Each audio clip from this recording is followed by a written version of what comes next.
ఇంత భారీ స్థాయిలో మరి ఎన్నికల ప్రచార సభ నిర్వహించడం, ఇందులో నేను పాల్గొనడం, ప్రసంగించడం ఎంతో సంతోషం అని చెప్పి నేను మనం చేస్తున్నా. ప్రత్యేకంగా 2019 నుంచి 2 నెలల క్రితం వరకు నేను పార్లమెంట్ సభ్యునిగా ఉంటూ నాగార్జున సాగర్ అసెంబ్లీ నియోజకవర్గాల అంశాలన్నీ, అదేవిధంగా నల్లగొండ పార్లమెంట్ నియోజకవర్గ అంశాలు పార్లమెంట్ లో మీ గొంతుగా వినిపించిన మీ ఉత్తమన్నగా అనేక అంశాలు మీకు సంబంధించిన సమస్యలు పార్లమెంట్ లో నరేంద్ర మోదీ ప్రభుత్వం మీద ముందుంచిన మీ ఉత్తమన్నగా ఈ రోజు రఘువీరారెడ్డి మన ఎంపీ కాబోతున్నంటే నేను ఎంతో సంతోషిస్తున్నా. ఇక ఎన్నిక ఒక లాంఛనప్రాయమే.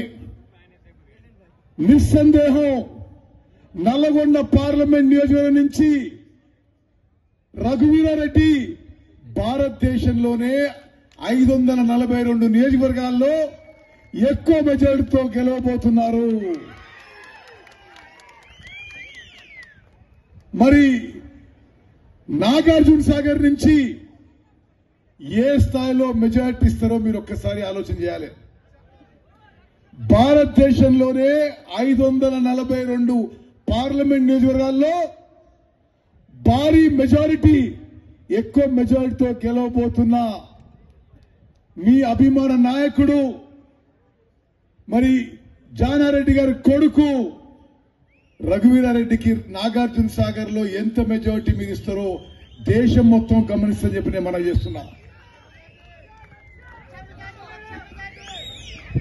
నాకున్న అవగాహన, నాకున్న సర్వే మేరకు నేను కూడా ఈ పార్లమెంట్ నియోజకవర్గ సహా శాసనసభ్యునిగా, పార్లమెంట్ సభ్యునిగా వరుసగా 7 సార్లు గెలిచాను. నా అవగాహనతోనే మనవి చేస్తున్నా, ఈ పార్లమెంట్ నియోజకవర్గంలో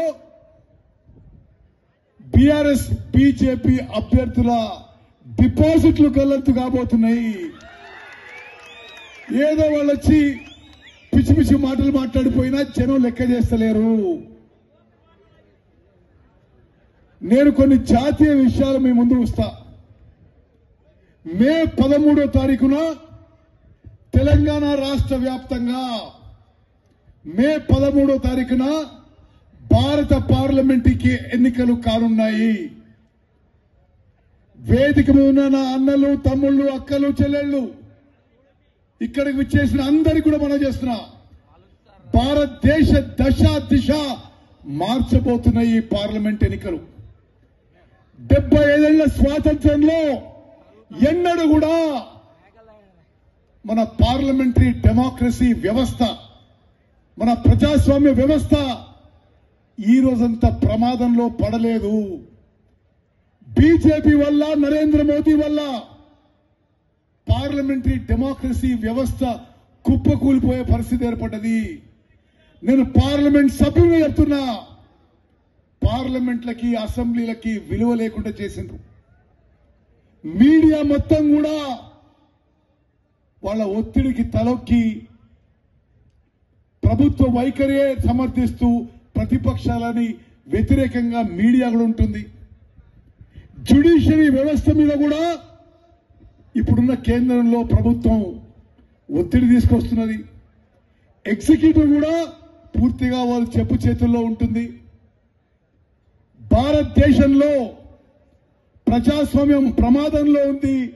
భారతదేశంలో ప్రజాస్వామ్యం కాపాడటానికి, రాజ్యాంగం కాపాడటానికి కాంగ్రెస్ పార్టీకి, కాంగ్రెస్ కూటమికి గెలుపు మరి చేయాలని, ఓట్లు వేయించాలని చెప్పి మీ అందరికీ అభ్యర్థిస్తున్నాను. నాకున్న అవగాహన మేరకు ఇప్పుడు జరుగుతున్న పార్లమెంట్ ఎన్నికల్లో ఇండియా కూటమి గెలవబోతుంది. రాహుల్ గాంధీ గారు ప్రధానమంత్రి కాబోతున్నారు. ఇదొక చారిత్రాత్మక అవసరం, దేశం కోసం అవసరం. లేకపోతే నరేంద్ర మోదీ మళ్ళోసారి ప్రధానమంత్రి అయితే ఈ 75 ఏళ్ల నుంచి మనకేదైతే పూర్తి స్వాతంత్రంతో ప్రజాస్వామ్యం ఉన్నదో ఆ ప్రజాస్వామ్యం భారతదేశంలో మిగలదని చెప్పి నేను మనవి చేస్తున్నాను. బీజేపీ నరేంద్ర మోదీ ప్రభుత్వం తీరు చూస్తే నేను పార్లమెంట్ సభ్యుని చెప్తున్నా మీకు, పార్లమెంట్ సాక్షిగా నరేంద్ర మోదీ అనేక మార్లు ప్రకటించిండు. 2015లో, 2016లో, 2017లో, 2018లో అనేక మార్లు ఏం ప్రకటించారంటే వాళ్ళు తీసుకుంటున్న చర్యల మేరకు రైతాంగానికి, వ్యవసాయంలో దేశంలో రైతులకి ఆదాయం రెట్టింపు అవుతుందని, డబ్లింగ్ ఆఫ్ ఫార్మర్స్ ఇన్కమ్ జరుగుతుందని, 2015-16 రైతుల ఆదాయం ఏముందో అది రెట్టింపు అవుతుందని చెప్పి నరేంద్ర మోదీ బీజేపీ పార్లమెంట్ లో బయట అనేక మార్లు హామీ ఇచ్చిండు. ఇప్పుడు దాని గురించి మాట్లాడతలేరు.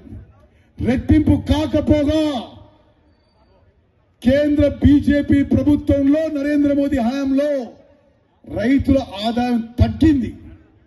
అదేవిధంగా పార్లమెంట్ సాక్షిగా ఢిల్లీ వీధుల్లో దేశ రైతులు ఆందోళన దిగితే మరి ఈ బీజేపీ ప్రభుత్వం జానారెడ్డి గారు చెప్పినట్టుగా కనీస మద్దతు ధర ఎంఎస్పీకి చట్టబద్ధత కల్పిస్తాము, చట్టం తీసుకొస్తామని హామీ ఇచ్చి దేశంలో రైతాంగాన్ని మోసం చేసిండ్రు. ఎంఎస్పీకి కనీస మద్దతు ధరకి చట్టబద్ధత తీసుకురాలేదు. అదేవిధంగా 2022 లోపల హౌసింగ్ ఫర్ ఆల్ అందరికీ ఇళ్లు కట్టిస్తామన్నారు. దేశంలో తెలంగాణలో ఒక్క ఇల్లు కూడా కట్టింది నరేంద్ర మోదీ బీజేపీ ప్రభుత్వం. దేశంలో 2 కోట్ల ఉద్యోగాలు ప్రతి సంవత్సరం 2 కోట్ల ఉద్యోగాలు వాళ్ళు సృష్టిస్తామన్నారు. ఉన్న ఉద్యోగాలే తగ్గిపోయినాయి. రాహుల్ గాంధీ గారు మొన్న తుక్కుగూడలో చెప్పిండు, కేంద్ర ప్రభుత్వంలో 30 లక్షల ఉద్యోగాలు ఖాళీగా ఉన్నాయి. రాబోయేది కాంగ్రెస్ పార్టీ నాయకత్వంలో ఇండియా కూటమి అధికారంలోకి రాగానే 30 లక్షల ఉద్యోగాలు భర్తీ చేస్తామని చెప్పి హామీ ఇవ్వడం జరిగింది. అదేవిధంగా తెలంగాణ రాష్ట్రానికి కూడా బీజేపీ అనేక విషయాల్లో అన్యాయం చేసింది. కాజీపేటలో రైల్వే కోచ్ ఫ్యాక్టరీ ఇవ్వలే, బయ్యారంలో స్టీల్ ఫ్యాక్టరీ రాలే, ములుగులో కేంద్ర ట్రైబల్ యూనివర్సిటీ రాలే, బీబీ నగర్ లో all India institute of medical sciences పూర్తి కాలే. అదేవిధంగా ఇదివరకే మంజూరైన ఐటీఐఆర్ ప్రాజెక్టు కాంగ్రెస్ మంజూరు చేస్తే బీజేపీ వచ్చి రద్దు చేసింది. తెలంగాణ రాష్ట్రంలో బీజేపీకి ఓట్లడే అర్హత లేదు అని చెప్పి నేను మనం చేస్తున్నాను.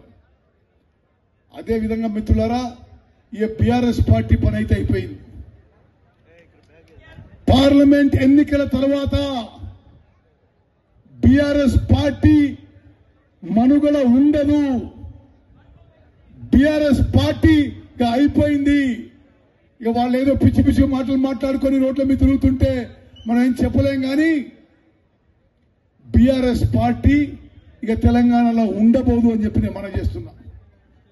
మిత్రులారా, ఇక్కడ విచ్చేసిన అన్నలు, తమ్ముళ్ళు, అక్కలు, చెల్లెళ్ళు, తెలంగాణ రాష్ట్రంలో కాంగ్రెస్ పార్టీ 14-15 స్థానాలు గెలవబోతున్నాం. భారతదేశంలో పెద్ద మెజారిటీతో రఘువీరారెడ్డి గెలవబోతుండు. భారతదేశంలో ఇండియా కూటమి అధికారంలోకి వచ్చి రాహుల్ గాంధీ గారి ప్రధానమంత్రి కాబోతున్నారు. మరి మే 13 ఇంకొక 19 రోజులు ఉందనుకుంటా, 18 రోజులు. మిత్రులారా, వేదిక మీద ఉన్న పెద్దలకి, ఇక్కడ విచ్చేసిన కాంగ్రెస్ కార్యకర్తలకి, అభిమానులందరికీ కూడా మీకు చేతులెత్తి నమస్కరించి విజ్ఞప్తి చేస్తున్నా. వాళ్ళు చేస్తారులే, వీళ్ళు చేస్తారులే అని అందరూ అశ్రద్ధ వహిస్తే అది మంచిది కాదు. ఈ 17-18 రోజులు ఉదయం 2-3 గంటలు, సాయంత్రం 2-3 గంటలు తప్పనిసరిగా మీ బూతుల్లో, మీ గ్రామాల్లో, మీ పట్టణాల్లో ఇంటింటికి తిరిగి ఓట్లు అడగాలి. మీ బూతుల్లో కాంగ్రెస్ పార్టీకి అత్యధిక మెజారిటీ వచ్చే విధంగా మనందరం కూడా కష్టపడదామని చెప్పి ఈ సందర్భంగా మనం చేస్తున్నాం. తెలంగాణ రాష్ట్రంలో గత 4-5 నెలలుగా ఉన్న కాంగ్రెస్ ప్రభుత్వం ఒక ఆదర్శ ప్రభుత్వంగా ముందుకు పోతున్నాము. ఏ మాట ఇచ్చినామో నిలబెట్టుకుంటున్నాము. నేను సివిల్ సప్లైస్ మినిస్టర్ గా మీకు మాటిస్తున్నా, ఎన్నికలు కాగానే కొత్త రేషన్ కార్డులు ఇవ్వబోతున్నాము అందరికీ. అదేవిధంగా ఇరిగేషన్ మంత్రిగా మనవి చేస్తున్నా, నెల్లికల్లు లిఫ్ట్ ఇరిగేషన్ పథకం ఫేజ్ 1 కి ఆల్రెడీ పనులు మొదలైనవి. 200 కోట్లు కేటాయించి 7,000 ఎకరాలు ఆయకట్టుకి 2 ఏళ్లలో పూర్తి చేస్తామని చెప్పి కూడా మాటిస్తున్నా. అదేవిధంగా నాగార్జున సాగర్ కాన్స్టిట్యున్సీలో సుమారు 35,000 ఎకరాలకి గతంలో నిర్మించిన లిఫ్ట్లు పూర్తి సామర్థ్యంతో పనిచేయడం లేదు. ఎన్ని కోట్లైనా ఖర్చు పెట్టి తప్పనిసరిగా నాగార్జున సాగర్ నియోజకవర్గంలో ఉన్న లిఫ్ట్ ఇరిగేషన్ పథకాలు అన్ని కూడా పూర్తి సామర్థ్యంతో పూర్తి ఆయకట్టుకి నీళ్లు అందే విధంగా చర్యలు తీసుకుంటా అని చెప్పి నేను మనవి చేస్తున్నా. పౌర సరఫరాల శాఖ మంత్రిగా మీకు మాటిస్తున్నా, ఈ రాష్ట్రంలో పండించిన ప్రతి గింజ, ధాన్యం ప్రతి గింజ కూడా ఎంఎస్పీ గాని ఎక్కువ ధరకు గాని ప్రభుత్వం కొనుగోలు చేస్తుంది. ఎవరైనా వ్యాపారస్తులు గాని మిల్లర్లు గాని ఎంఎస్పీ కంటే తక్కువ ధరకి కొనుగోలు చేస్తే చట్టపరమైన చర్యలు, కఠిన చర్యలు తప్పవని చెప్పి కూడా మనం చేస్తున్నాం. మిత్రులారా, చివరిగా మరి మీరు నిజంగా నాగార్జున సాగర్ నియోజకవర్గ ప్రజలు, కాంగ్రెస్ కార్యకర్తలు చాలా అదృష్టవంతులు. మరి సుదీర్ఘ కాలంగా జానారెడ్డి గారు మరవలేని సేవలు అందించారు. ఈరోజు ఒక young and dynamic MLA JV Reddy గారు నిరంతరం మీ కాన్స్టిట్యున్సీ అభివృద్ధి కృషి చేస్తున్నారు. వీళ్ళకి తోడుగా మరి రఘువీరారెడ్డి గారు ఒక సమర్థవంతమైన ఎంపీగా, కాబోయే ఎంపీగా మీ ముందుకు వస్తున్నారు. తప్పనిసరిగా నాగార్జున సాగర్ నియోజకవర్గ విషయాలు, నల్గొండ పార్లమెంట్ నియోజకవర్గ అన్ని అంశాలు కూడా పార్లమెంట్ లో గట్టిగా లేవనెత్తుతాడని, తప్పనిసరిగా ఈ ప్రాంత అభివృద్ధికి తనదైన ముద్ర వేస్తాడని చెప్పి నాకు సంపూర్ణ విశ్వాసం, నమ్మకం ఉంది. ఒక విషయం మీకు చెప్పాలి. నేను ఎంపీ ఉన్నప్పుడు నా టైంలో నాగార్జున సాగర్ రిజర్వాయర్ లో నేను ఒక వాటర్ ఏరోడ్రోమ్ మంజూరు చేయించాను. అంటే విమానాలు ఆ రిజర్వాయర్ లో ల్యాండ్ అయ్యేటట్టుగా ఆ స్కీమ్ ని, ఆ ప్రపోజల్ ని మరి రఘువీరారెడ్డి గారు ముందుకు తీసుకుపోవాలని చెప్పి, తీసుకుపోయే శక్తి సామర్థ్యాలు అని చెప్పి కూడా నేను మనవి చేస్తున్నాను. అదేవిధంగా నాగార్జున సాగర్ కి పర్యాటక కేంద్రంగా డెవలప్ కావడానికి ఇంకెంతో పొటెన్షియల్ ఉంది. నేను కొంత చేసే ప్రయత్నం చేసినా దానికి తప్పనిసరిగా మరింత ముందుకు తీసుకుపోతాడు రఘువీరారెడ్డి అని చెప్పి నాకు పూర్తిగా విశ్వాసం, నమ్మకం ఉంది. రఘువీరారెడ్డి ఒక మంచి ఎంపీ కాబోతున్నాడు, భారీ మెజార్టీ గెలవబోతున్నాడు. నాగార్జున సాగర్ కాన్స్టిట్యున్సీ నుంచి మీ ముద్దు బిడ్డగా రాష్ట్ర చరిత్రలో నిలబడే విధంగా మీరు భారీ మెజారిటీ ఇవ్వాలని చెప్పి మీ అందరికీ కూడా విజ్ఞప్తి చేస్తూ ముగిస్తున్నాను. జై హింద్, జై కాంగ్రెస్.